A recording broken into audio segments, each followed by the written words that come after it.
Hello दोस्तों, स्वागत है आपको अपने यूट्यूब चैनल एन के दास ऑफिशियल पर। दोस्तों, आज हम आप लोगों के बीच लाए हैं एक बहुत ही शानदार टॉपिक जिसका नाम है गौतम बुद्ध या बौद्ध धर्म। गौतम बुद्ध या बौद्ध धर्म का ये टॉपिक है काफ़ी शानदार, जो कि एग्ज़ाम के पॉइंट ऑफ व्यू से बहुत ही महत्वपूर्ण प्रश्न सब है। उससे पहले प्रश्न से पहले हम एक अच्छा सा मोटिवेशनल कोट लाए हैं आज, जो कि यहाँ पर लिखा हुआ है कि मेहनत तो हर फील्ड में करनी पड़ेगी दोस्त।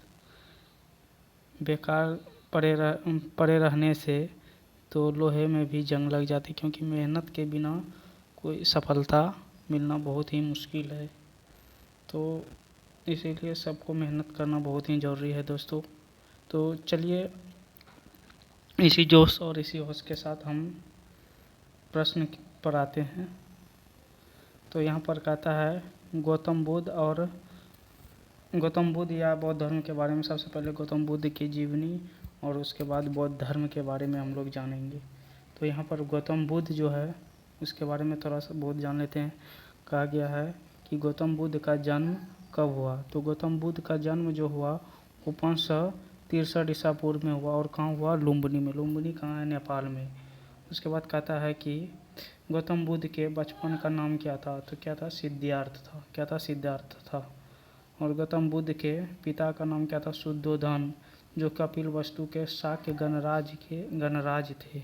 जो कपिल वस्तु के शाक्य क्या थे? गणराज थे, वहाँ के राजा थे। उसके बाद कहता है उसकी माता का नाम क्या था? महामाया। गौतम बुद्ध की माता का नाम क्या थी? महामाया। तो गौतम बुद्ध का जो माता थी वह गौतम बुद्ध के जन्म के 7 दिन के बाद वो मर गई।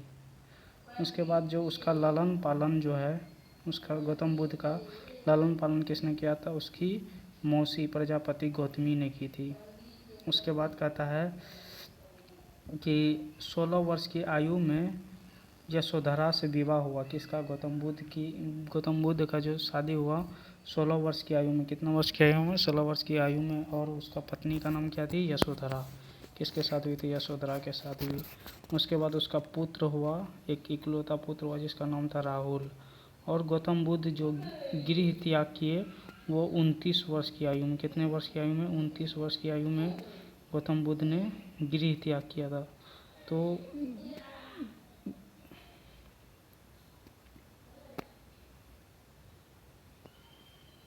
गृह त्याग किया था कितना? 29 वर्ष की आयु में। गृह त्याग के क्रम में उसे 4 व्यक्ति मिला।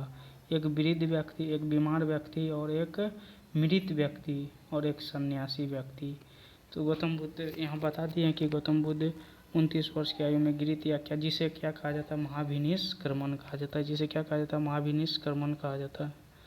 दोस्तों, ये लगता है कुछ टेक्निकल प्रॉब्लम।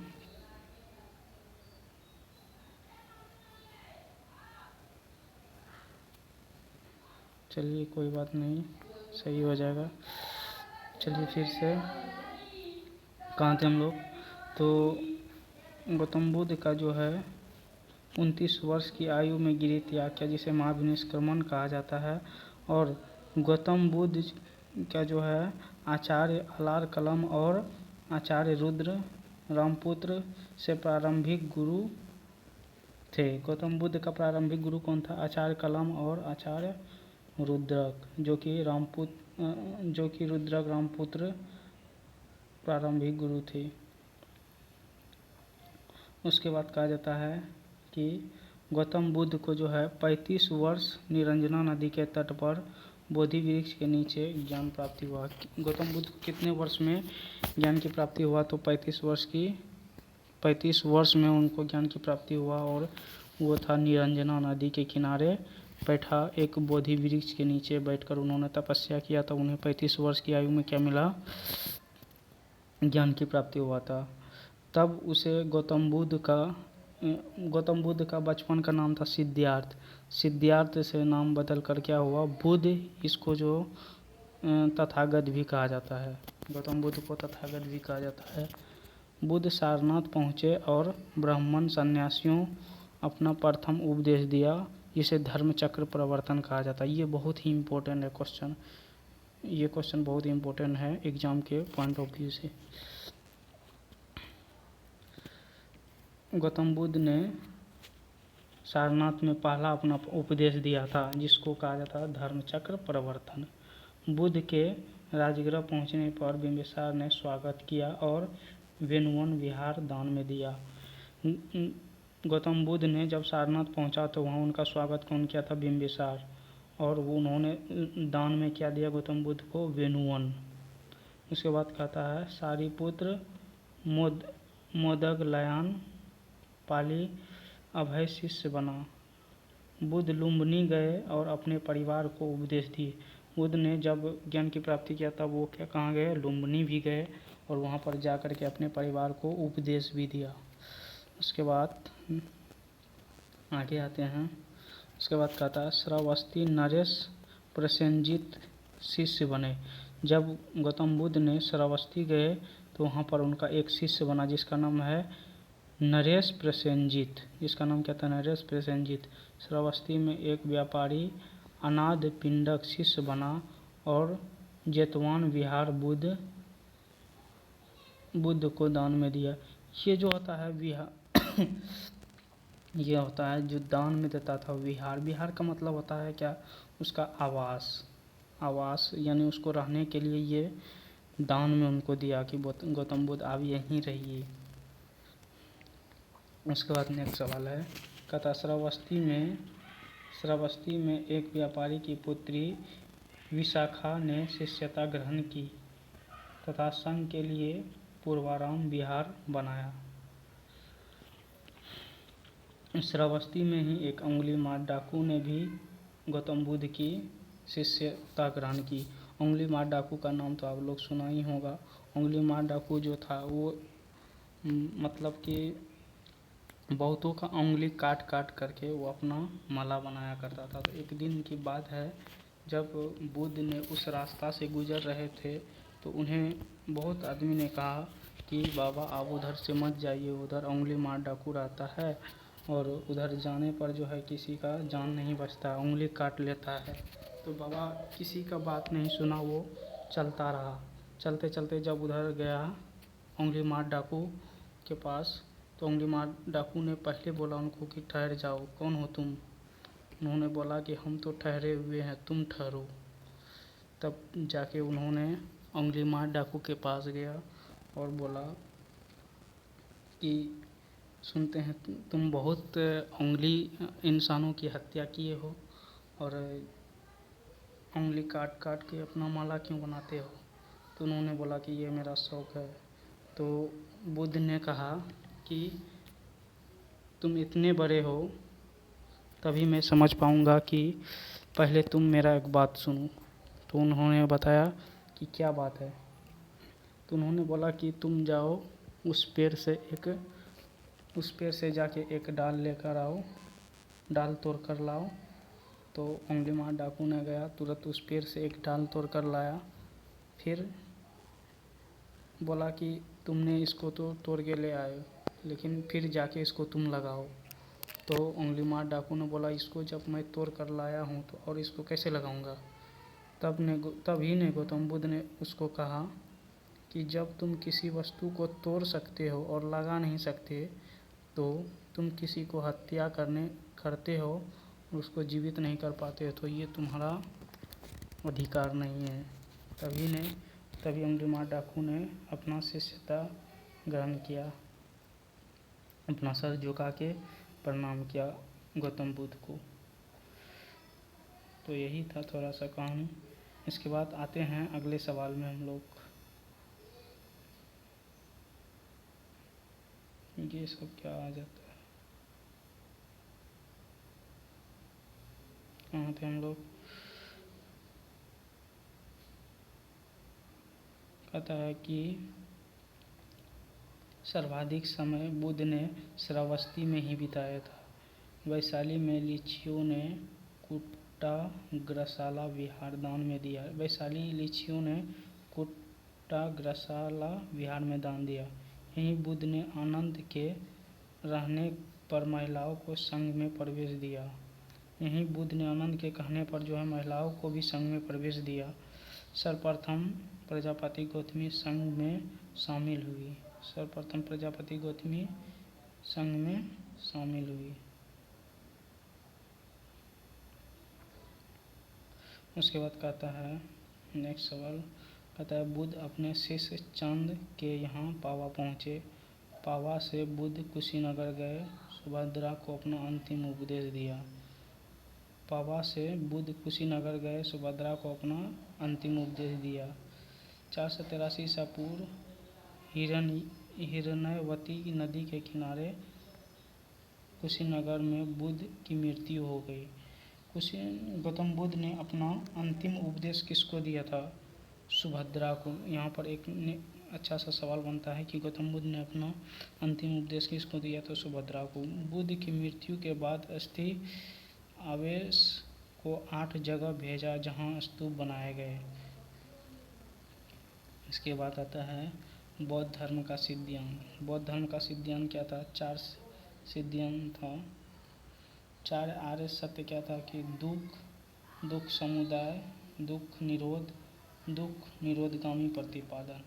उसके बाद का इसी में आता है अष्टांगिक मार्ग को अपनाकर सम्यक दृष्टि, सम्यक संकल्प, सम्यक वाक्य, सम्यक कामंत, सम्यक आजीवक, सम्यक व्यायाम, सम्यक स्मृति, सम्यक समाधि। इसका मतलब होता है कि सम्यक दृष्टि का मतलब होता है अच्छा नज़र से किसी को देखना, और सम्यक वाक्य का मतलब होता है कि अच्छे वाक्य का प्रयोग करना। इसी के सामने हम लोग कभी उल्टा वाक्य बोल देते हैं, लेकिन इस तरह का नहीं होना चाहिए। हमें सम्यक वाक्य बोलना चाहिए, अच्छे वाक्य बोलना चाहिए। उसके बाद कहता है कि 10 शील बौद्ध धर्म में निर्माण प्राप्ति के लिए सदाचार तथा नैतिक जीवन पर बल दिया। बौद्ध धर्म निर्माण के लिए जो है सदाचार रहना चाहिए, नैतिक जीवन जीना चाहिए। यानी हमें जो है अच्छा भोजन खाना चाहिए। उसके बाद सोने के लिए हमें ये ज़रूरी नहीं कि गद्देदार में सोना चाहिए। सोने के लिए हमें एक सोने योग्य वस्तु होना चाहिए, गद्देदार नहीं होना चाहिए। उसके बाद 10 शीलों को पालन करने के लिए कहा गया। 10 शीलों को पालन करने के लिए कहा गया। बौद्ध धर्म के त्रिरत्न थे। एक पहला बौद्ध धम्म संघ, ये भी बहुत इम्पोर्टेंट, बहुत बार एग्जाम में पूछा गया। उसके बाद कहा जाता है कि जन्म की प्राप्ति का पहचान क्या है? कमल और सांड। गौतम बुद्ध के जन्म की प्रतीक क्या है? कमल और सांड। गृह त्याग का प्रतीक क्या है? घोड़ा। ज्ञान प्राप्ति का प्रतीक क्या है? पीपल या बोधि वृक्ष। उसके बाद प्रवचन का प्रतीक क्या है? पद या चिन्ह। उसके बाद आते हैं स्तूप। क्या है स्तूप?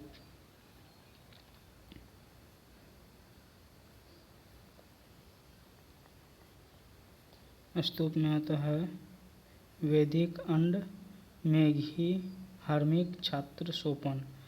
चैत्य का मतलब होता है पूजा भवन जहाँ स्तूप होता है।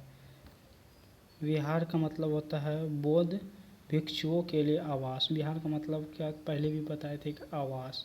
बौद्ध धर्म में जितने भिक्षुक होते हैं उसके आवास के लिए विहार, आवास के स्थान को क्या कहा जाता है? विहार। बौद्ध संगीतज्ञ। इसमें बौद्ध संगीत 4 होते। बौद्ध संगीतियाँ।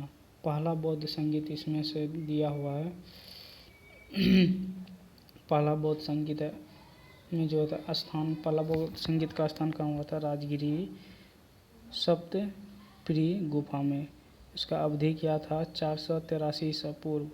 शासनकाल किसके शासनकाल में हुआ था? अजातशत्रु के। किसके शासनकाल में हुआ था? अजातशत्रु के। अध्यक्ष कौन था? इसका अध्यक्ष कौन था? महाकश्यप।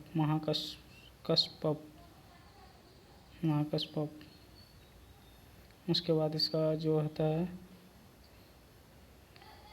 यह बुद्ध के उपदेश को सूत्र पिटक तथा विनय पिटक में अलग अलग संकलित किया गया।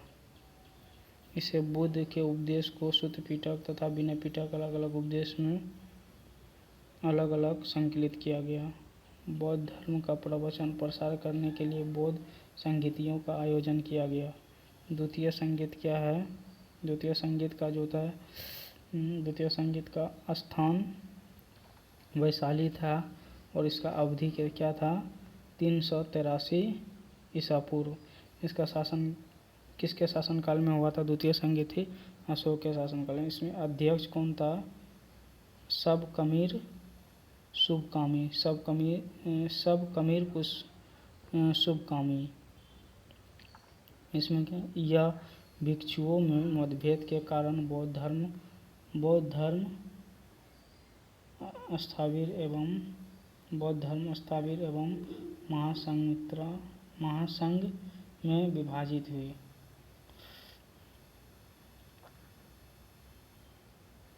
उसके बाद है तीसरा संगीत क्या है?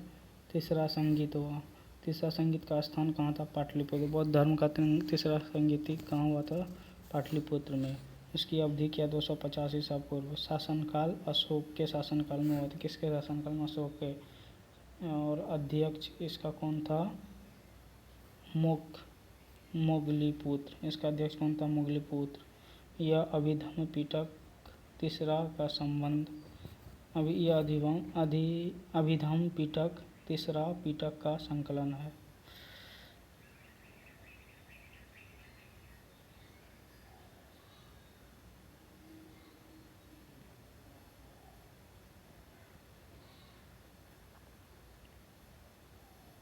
इसके बाद चौथा संगीति क्या था?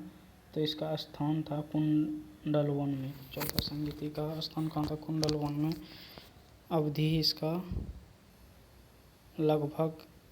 लगभग ईसा की प्रथम शताब्दी यानी 100 से 102 तक। 101 से 102 तक प्रथम शताब्दी 101 से 102 तक था। उसके बाद शासनकाल किसके शासनकाल में हुआ था? यह कनिष्क के शासनकाल में हुआ था। यह बौद्ध धर्म का हीनयान एवं महायान संप्रदाय के स्थिरवादी तथा महान्याय में महासंघिक थे। इसके बाद यहीं तक था सवाल। तो आई होप कि आप लोग को ये वीडियो अच्छा लगा होगा, तो ज़रूर लाइक एवं चैनल को ज़रूर सब्सक्राइब कीजिएगा।